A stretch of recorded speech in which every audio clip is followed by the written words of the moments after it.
pipeline.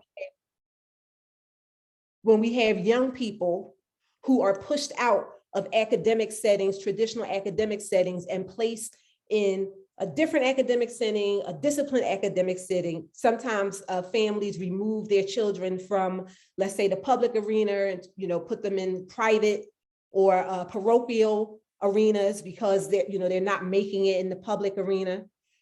With the school to prison pipeline, it's also disproportionately oppressive system that impacts children of color. If you look at young people who then end up in prison or jail, the numbers for Black and brown folks are much higher. And my thinking is, if we take advantage of the opportunities that we have of young people in front of us when they are young, if we only take the time to get to know them as an individual, if we instill them with pride, if we attempt to understand that they are human, thinking, feeling, sentient beings, and we can't control them. We must learn to collaborate and work with them. We can reduce this number.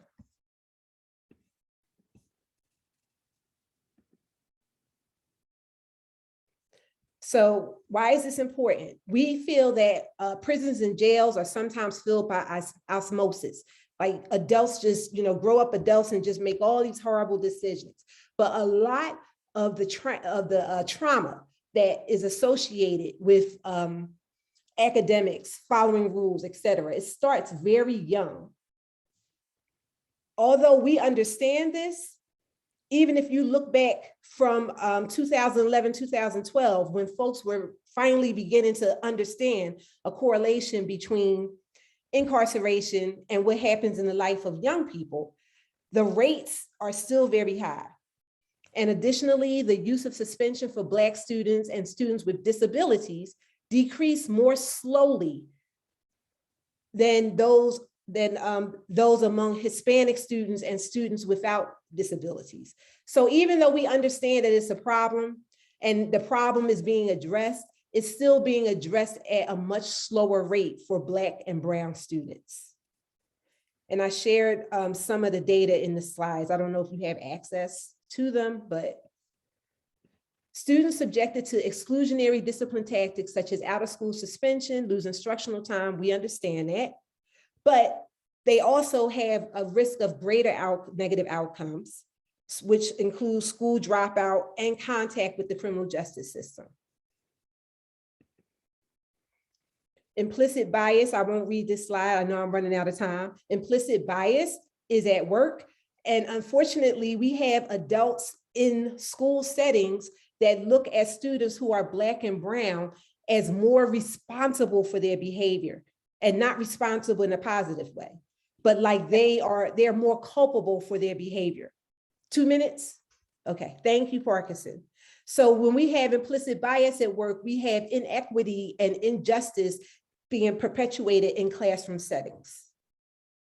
Two things that I feel are very important that we understand when we talk about engagement with young people in the academic space, understanding that there are brain states that young people go through every day, every time they step into your classroom.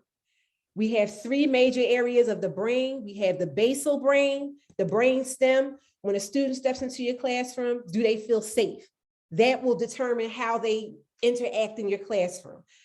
As time progresses, they move up to the midbrain, the limbic system, am I loved? That's what's going to get the most engagement, the most courageous interaction out of them. And then we get to the executive state, the top part of the brain, where all the thinking and decision-making and rationalization goes on.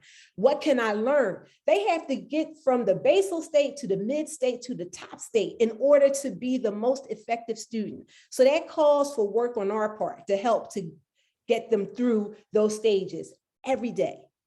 And then I know that we're all aware of ACEs, adverse childhood experiences. Our students come into our classrooms suffering from these every day for a variety of reasons, because their parents suffer from them.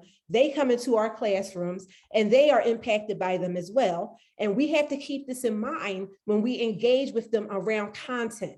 Yes, they are present, but how present are they? And we have to adjust and address and constantly reflect on how we are engaging with young people. This quote is from the author of Push Out. Without intentional efforts to combat old ways and norms and institutions, we will reproduce dominant social ideas, hierarchies, and systems of oppressions. This is from the author of Push Out, The Criminalization of Black Girls in Schools. And I think that's it, Ms. Parkinson. Thank you, Connie. We appreciate, and now we'll hear from Akeisha. Akeisha, you're gonna have to present your own because I don't have access to your document, so it's okay, but if you could present, that would be great. Thank you. I'm going to share my screen now.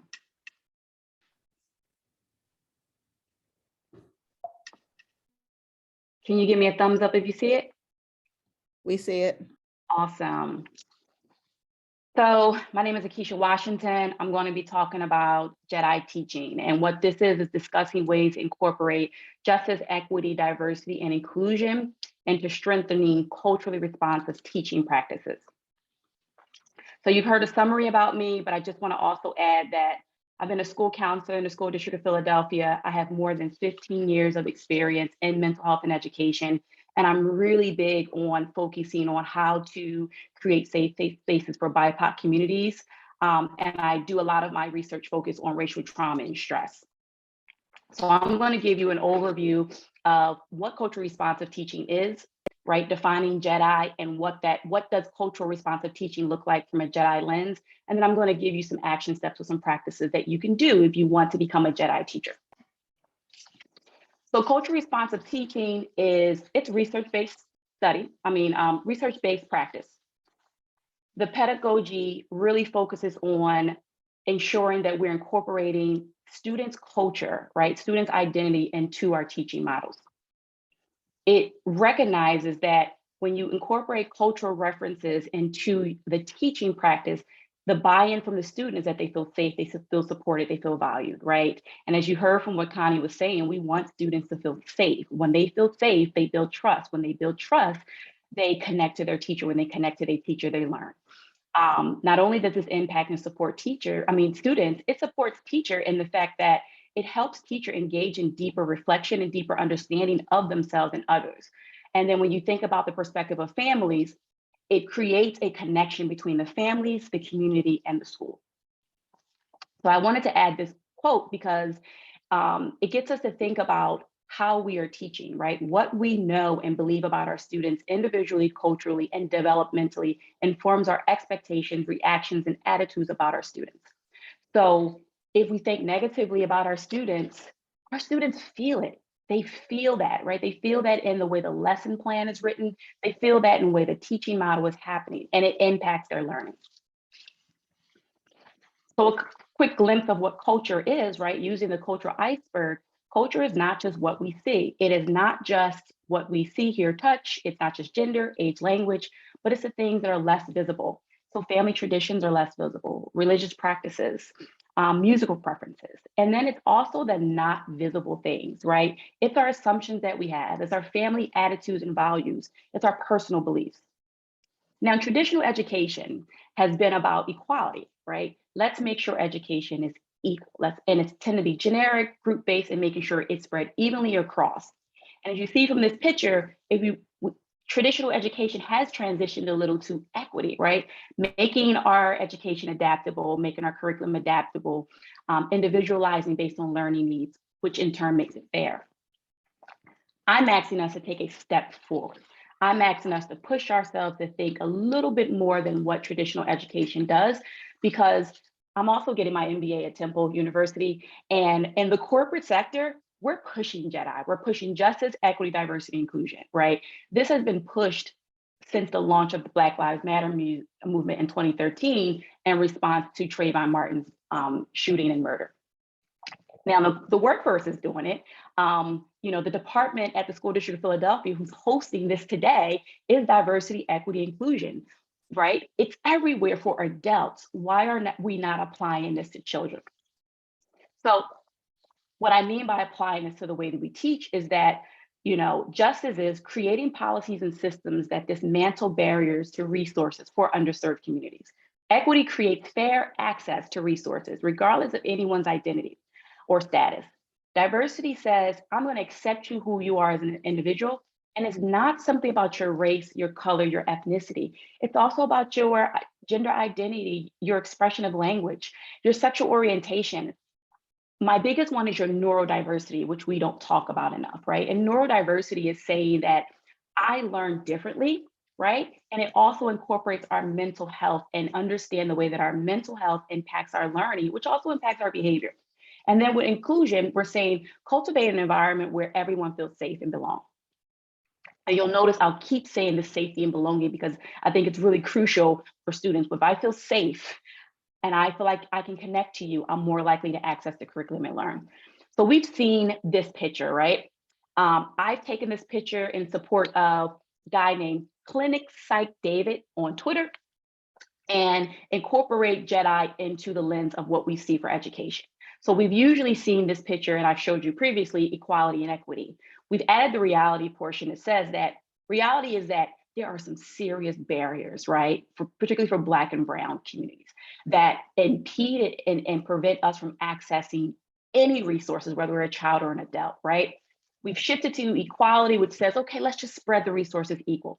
It doesn't work because what about people who just can't even access the equal resources? So we make it equitable, we individualize it, great, so perfect. But we need to, as you see in the justice picture, we need to take away the barrier. If we create policies to take away the barriers, right, these systematic barriers, then we're really going to see change.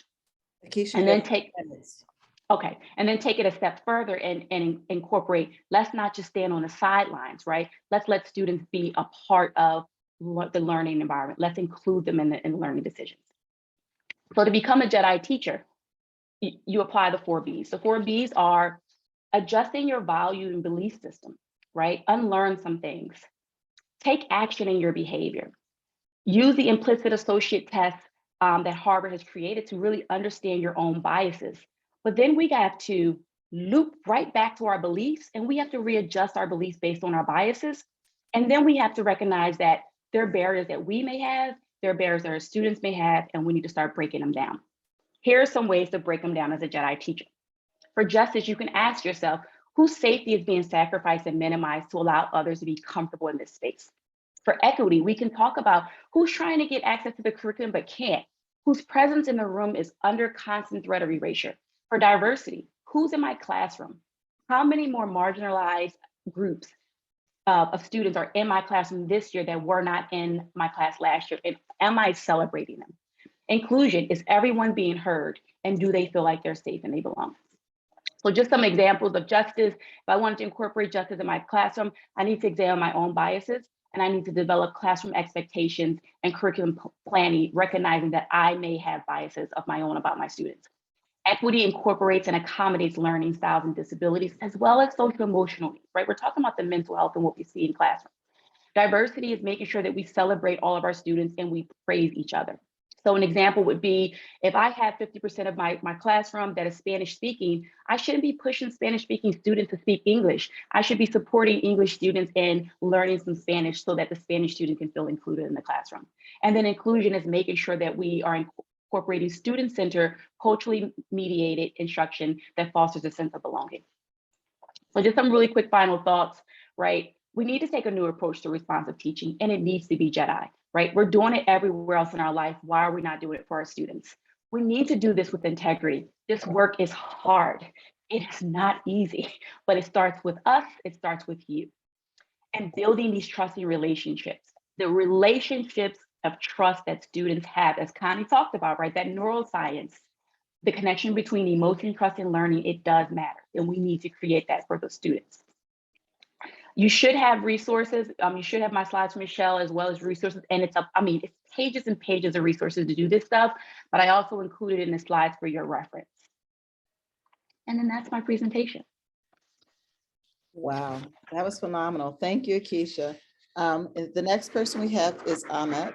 Ahmet, you're going to have to share your copy of your information. Thank you so much so far. It's been great.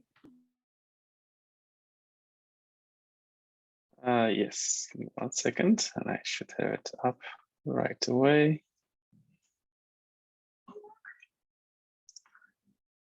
All right. Oops, this is not the first slide. Let me just come up. Good morning, everyone. My name is Ahmed Tikilolu. I'm the Education Outreach Director at CARE Philadelphia, and I've really benefited from all the presentations. So what I wanted to present on is the presentation on building literacy and competency on Islam and Muslims in public schools. And I will try to present a number of educational resources and case studies. I've also put this presentation and an additional resource on a Google Drive folder. I'll share that with you. I tried to email that to you, Iris, earlier, but I couldn't email that additional document. In any case, some of the goals that I have for this is like for us to think together.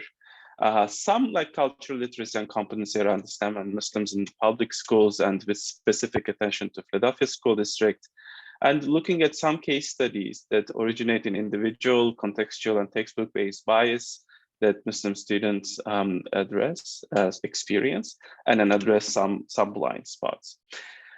Our work is around both civil rights. We are a civil rights organization, but at the same time, organizing, media work, education work, and some of this becomes reactionary, and some of it is more proactive. And what we have found that especially in the education space, some more proactive work beforehand, prepping, orienting ourselves is really helpful and meaningful. I'll share some demographics around Islam and Muslims, both in the United States and in our area. But I want to also for us to think beyond numbers when we look at some of these, right? So we know that the Philadelphia School District is a diverse district, one of the more diverse districts that I work with across the state. It has some challenges and it's transforming constantly.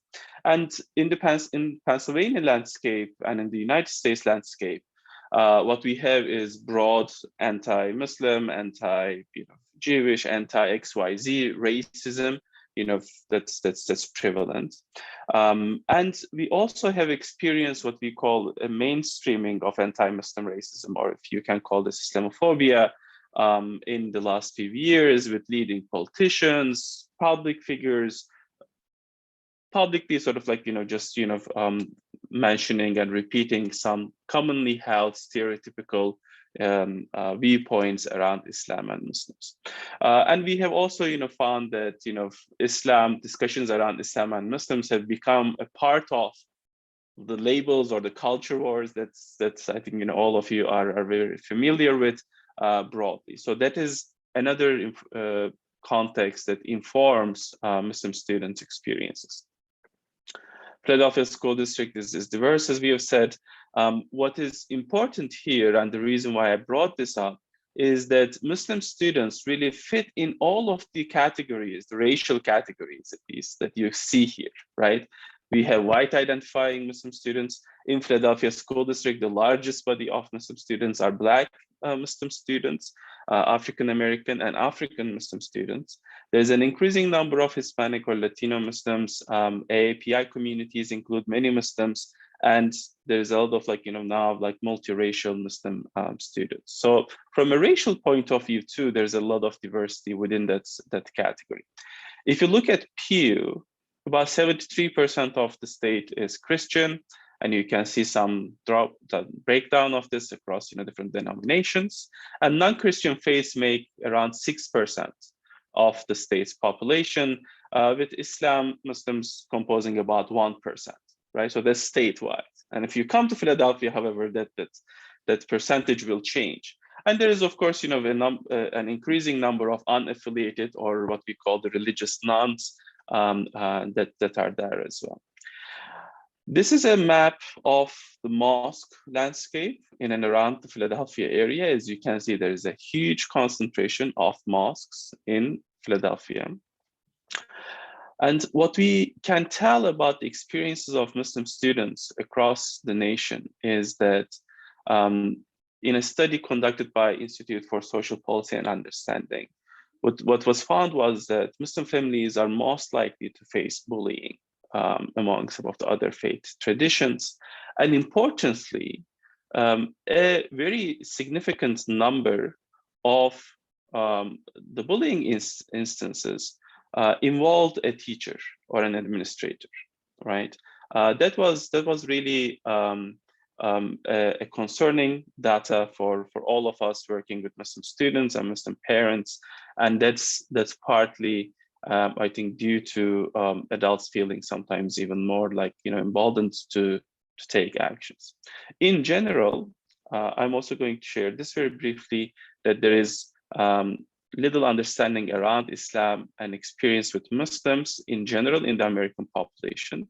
And of course, in Philadelphia, which is a city with such a huge concentration of Muslims, Islam being very visible, it's still the experience of many, especially across racial lines. I teach at Temple's OLI program, a program for like mostly retired individuals on Islam and Muslims in America.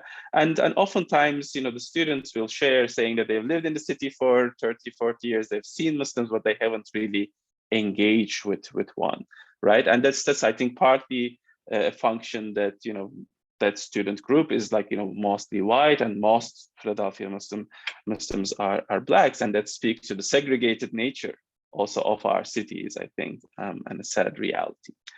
Again, just finishing up this portion very quickly, you have about 3.5 million Muslims in the United States, and that number is increasing. And importantly, a major portion of that population is young American Muslims, right? So hello? You have 4 minutes. 4 minutes. Oh, I thought I was planning for 15 minutes. Okay, I'll be running a bit more quickly. So this is a young generation. I'm going to keep some of these for the discussion, but just to take an example, right? So there is Ramadan, the month of Ramadan, when Muslims fast is coming up. And what we have found that most schools, even though teachers and others, might have a sense, are ill prepared for this month when Muslim students will be fasting starting early April till May. And some of the implications or some of the advice that we have for teachers and for administrators is to be mindful when scheduling events, activities, to have a sense of Muslim students, some of them choosing to fast and not eating during the day. So having a lunch period recreation room for them, and making sure that that room is not just a place where students are stored, but it's a welcoming space, right? And also to have some idea around what they can do, whether that's arts, whether that's something else. But in the rest of the time, what I wanted to share with you is some of the major myths that we find that are repeated in the classroom settings as well, especially as students who are subject to now more mainstreamed Islamophobia and anti-Muslim racism bring into the classroom. And these are some of the cases that we find. Muslim women are second-class citizens. Muslims are violent terrorists. Muslims are not civilized. All Muslims are from the Middle East. They're all Arabs, right? You can't be Muslim and have another identity with that, right? That's your only identity. And all Muslims are, perfect, peaceful doctors and engineers. This is the model minority myth that API communities, many others, also experience. And I should say that, these few slides are from our colleagues at the American Friends Service Committees, Mary Zirkle and others. But these beliefs that I have just said create a set of individual harm for individuals who face it, and a level of harm that's publicly seen, from police brutality to security agencies dehumanizing. So similarly, I think another one of our teachers have shared this: if a student in the classroom setting channels anti-Muslim racism and talks about, like, say, Afghan immigrants coming in and them being terrorists and all of that, do you get trapped in their dominant narrative, accept their framing, or do you try to work with them through asking questions, listening to keywords, and trying to make sure that they sort of think around that? Just very quickly, then, individual biases that we have found are stereotypes, right? So a case. a student comes to the counselor and shares that she wants to start thinking about college and what steps she should follow. And she is told, aren't you Muslim? Aren't you a woman? Aren't you just going to go get married and stay home? Why are you worried about college? A real case that we have dealt with. Disrespect, right? So people being empowered to violate a student's privacy. Why are you wearing this hijab? Why are you doing this? Distorting history, right? Your religion has been fighting ours for centuries. There's a typo there, right? And contextual bias, right? 9/11 terminology, like using the terminology from these anti-Muslim racist groups, normalizing jokes and mismanaging conversations. And then, of course, textbooks have factual errors, right? So in this, for example, history book that is commonly used, we have found that it talks about the Quran being the word of the Prophet, which is not the case that theologically, and it might seem to be a fine point, but for Muslims, it's a very sort of like, structural and very core information. Like the idea of jihad being mismanaged, miscontextualized, misunderstood, and mispresented as one of the pillars of Islam in this textbook, for example.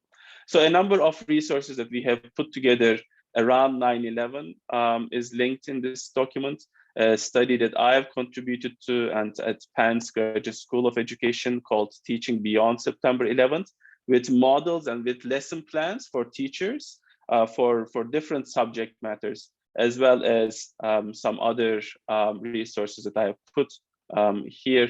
I hope that some of these and the other resources that I will share would be helpful. And as we discuss things, we can reflect on how to create sort of like cross-fertilization across the many wonderful presentations and viewpoints we have listened to. Thank you so much. Wow, I didn't want to interrupt you because it was all a lot of information that was really important. So I apologize because I hate interrupting you speakers, because I was like, you guys are giving so much information that is really needed to help. In our final minutes, I just wanted to take a minute to thank all of you, our presenters and our attendees, for being here today. I'm dropping two things in the chat for the last like 5 minutes or so. They're going to be, one is a Google Doc that shares the session menu, and another one is just a survey. I felt like you guys could have expounded even more if we had more time. I really appreciate the fact that you guys gave a lot of information. So if you hold on for a second, I'm going to drop the stuff in the chat for us.